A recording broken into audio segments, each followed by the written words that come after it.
Before you lies Rome. It is not yet a city of marble forums and majestic emperors. We are in the 2nd century BC, and right now, Rome is on the brink of destruction. Hannibal and his war elephants have defeated the Romans at the Battle of Cannae. 50,000 soldiers lie dead on the battlefield. Panic reigns in the city. What if the enemy is at the gates tomorrow? And then, a foreign goddess enters the fray. Hold on. What Rome was definitely not ready for is about to happen. The Romans remember an old prophecy. Rome will be victorious when it accepts the great mother of the gods. They are talking about Cybele, an Asian goddess known as the Mother of Mountains. In 204 BC, a black stone is brought from Asia Minor to Rome, a meteorite symbolizing Cybele. Everyone thinks, this is salvation.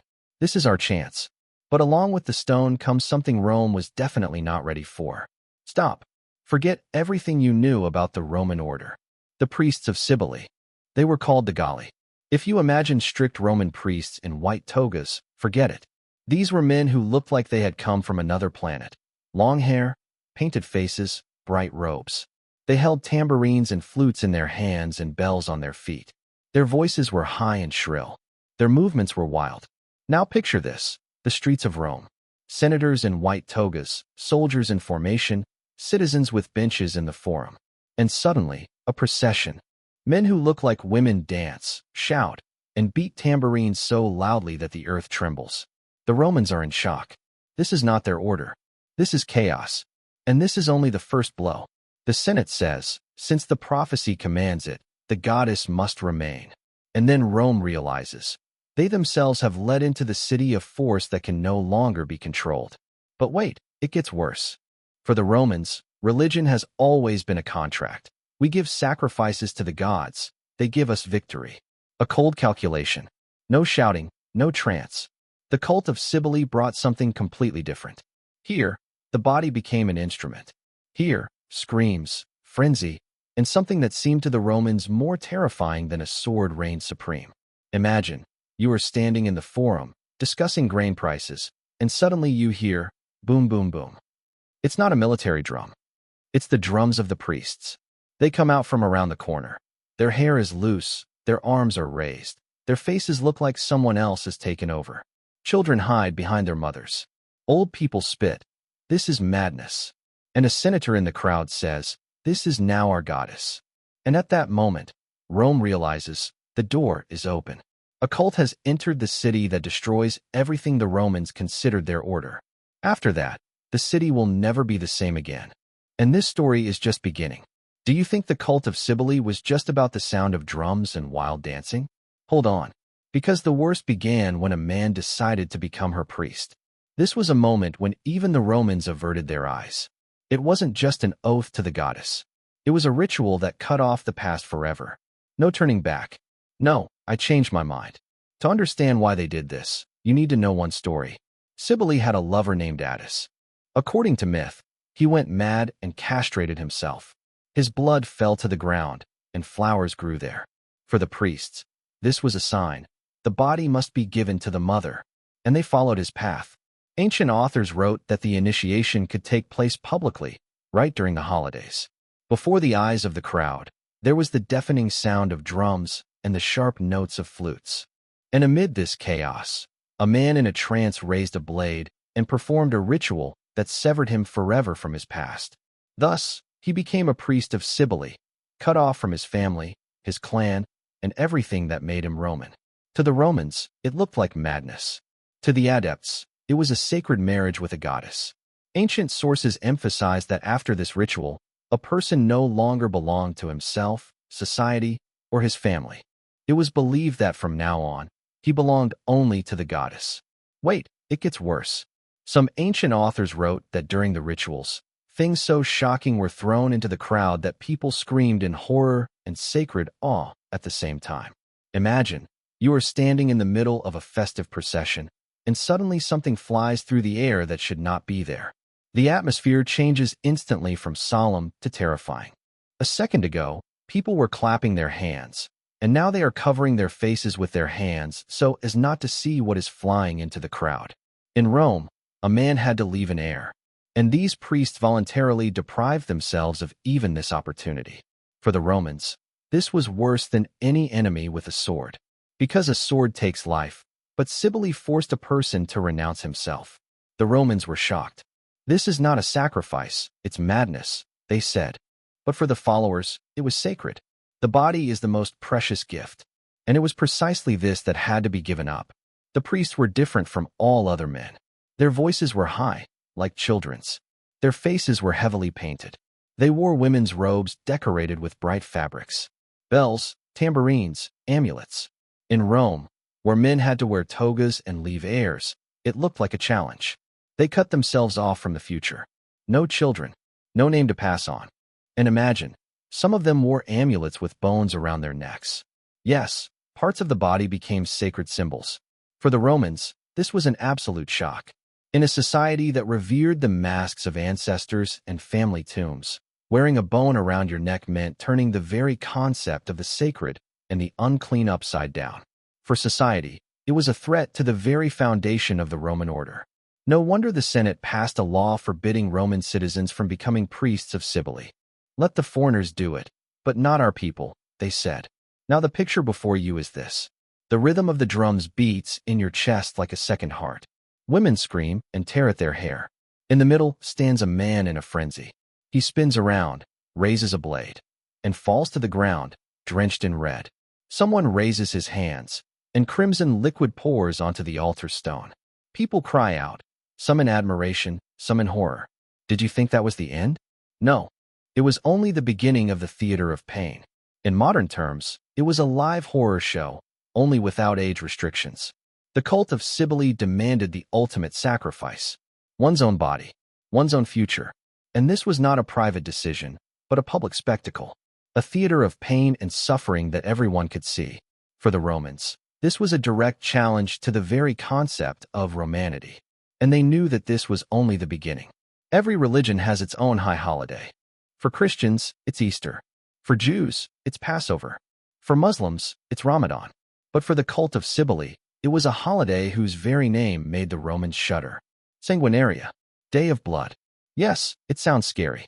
But the reality was even more horrific. And it happened every spring. The meaning was simple and terrifying at the same time. Blood is life. It feeds the earth. And when the priests of Cybele poured it onto the altar, they believed they were restoring the world. But it wasn't a symbolic drop. It was streams that irrigated the stone. Springtime in Rome. The streets are decorated with wreaths. The air smells of wine and incense. And suddenly, a deafening rumble of drums. It's not music. It's blows that pierce the chest. They emerge from around the corner. Dozens of priests, shining blades in their hands. Their faces are filled with wild excitement. First, there is dancing, whirling, shouting. They beat their chests and fall into a trance. If you have a weak heart, skip the next 10 seconds. And then, a sharp movement. They inflict pain on themselves, leaving deep wounds on their bodies and mixing their blood with the earth, as if they want to merge with it forever. The crowd watches and begins to get drawn into the chaos. Women scream and tear their hair out. The rumble of drums merges with screams that make your blood run cold. Imagine a concert for thousands of people, only instead of music there is wailing, and instead of fireworks there are splashes of red. It was a spectacle that made even gladiatorial combat look like a children's play. Blood is collected in vessels and poured onto the statue of the goddess. The black meteorite turns red. Priests fall to the ground, covered in their own wounds, and continue to dance. Wait, it gets worse. Ancient authors wrote that some people mutilated themselves even more, sacrificing parts of their bodies. Imagine, you go out to buy bread and come across a procession in which scenes so wild and shocking take place that even casual passers-by feel in danger. As strange as it may sound, the Romans knew that this was a sacred thing. Look at the statue of the goddess, decorated with flowers and covered in blood. Horror mixed with beauty, an image that was etched into the memory forever. Even the Romans, hardened by gladiatorial combat, could not bear it. Because in the arena, the fight had rules. Here, it was pure madness. People were cutting themselves. And it was called sacred. The senators sat with stony faces. The common people were afraid not to come. What if they incurred the wrath of the goddess? Children cried. Women hid behind doors. And the rhythm of the drums did not subside. A narrow Roman street appears before your eyes. Torches cast a red light. Priests circle around, cutting themselves again and again. Crimson drops fall on the pavement, flow into the gutters, and stain the sand. The statue looks like one big wound. These processions could stretch across the entire city. Imagine, you are rushing on business, and the road is blocked by a crowd of priests and women in ecstasy. Shops were closing, trade was stopping. Even the movement of chariots was paralyzed. For several hours, Rome belonged only to the Great Mother. And this tormented those who were accustomed to living according to order and schedule. Some people fall to their knees. Some laugh with frenzied excitement. Some scream as if at a horror movie premiere, except that this is not a movie. And you realize that even the audience is in danger. Because if you show fear, you may offend the goddess. And now, a sharp contrast. The next day is Hilaria, a day of joy, laughter, songs, dancing. They celebrate the resurrection of Attis. But yesterday's screams still echo in your head. And this laughter is not joy, but the echo of madness. Sanguinaria showed Rome the dark side of faith. It was not a cult, it was horror in the streets. And even those who were used to spectacle understood that this was beyond the pale. Do you think priests with knives are the height of horror? No. The most terrifying thing for the Romans was seeing women in the cult of Cybele, because it destroyed the very foundation of their world. In Rome, a woman was supposed to be quiet, modest, and a guardian of the home. Here, it was the opposite. During the processions, they fell into a trance. They tore out their hair. They scratched their faces. They tore their clothes. They fell to the ground and cried out the name of the goddess. And the more pain they inflicted on themselves, the holier they were considered. But that was just the warm-up. Wait, there were scenes that looked like the city had lost its mind. Some Roman authors wrote that the processions sometimes turned into scenes of complete chaos, which they themselves described as madness or even orgies. Women fell into a frenzy of ecstasy, hugged priests, writhed in convulsions, and their cries turned into moans. For the adherents themselves, it was a merging with the goddess. For the Romans, it looked like a loss of all dignity and morality. The picture before our eyes is this: a dark street, torches, the deafening roar of drums. Dozens of women in frenzied ecstasy. They writhe, beat their breasts, fall to the ground as if their bodies no longer belonged to them. It looked as if the whole of Rome had turned into a nightclub without rules. Only instead of wine there were bloody sacrifices, instead of music there was the rhythm of drums, and instead of dancing there was mass frenzy. The crowd roared, the rhythm drowned out thoughts, and it was impossible to tell where religion ended and chaos began. Even gladiatorial combat seemed civilized in comparison. At least there were rules in the arena. Here, there was only chaos. Imagine, you go out to buy bread, and instead you see dozens of women with disheveled hair running, tearing their skin and throwing themselves into the arms of priests. You stand there, not knowing whether to run away or join them. Senators were horrified. It was a threat to morality. The common people were afraid. What if you didn't come to the festival and incurred the wrath of the goddess?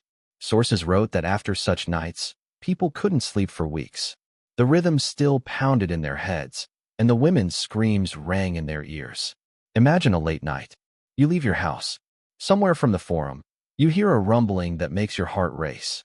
Before you is a procession. Women with disheveled hair fall to the ground, embrace priests, and tear at their faces. Someone nearby whispers, "This is a union with the goddess." And you think, this looks like madness. But it's dangerous to say it out loud, because who knows how the Great Mother will react. Rome was ruled by discipline. Legionnaires stood in formation, senators spoke according to the rules, even holidays had order. Here, it was the opposite. Here, the main thing is to lose control, to dissolve into the rhythm, to cease to be a person and become part of the crowd. And that was what frightened people the most. Because if women, the pillars of the home, throw themselves into such ecstasy, what will become of society itself? The women of the Cybele cult broke all notions of order and morality. Their cries, moans, and scenes of frenzied trance turned religion into something between a nightmare and a celebration. And anyone who had ever seen these processions knew that it was something you would never forget. Rome was capable of enduring a lot. Greek gods? Sure. Etruscan gods?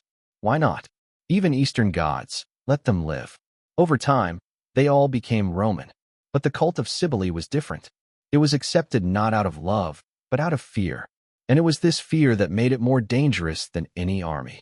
During the war with Hannibal, the Senate said, "All right, Great Mother, save us, and we will give you a place in Rome." She saved them. But when the Romans saw what her fanatics were doing, they were truly frightened.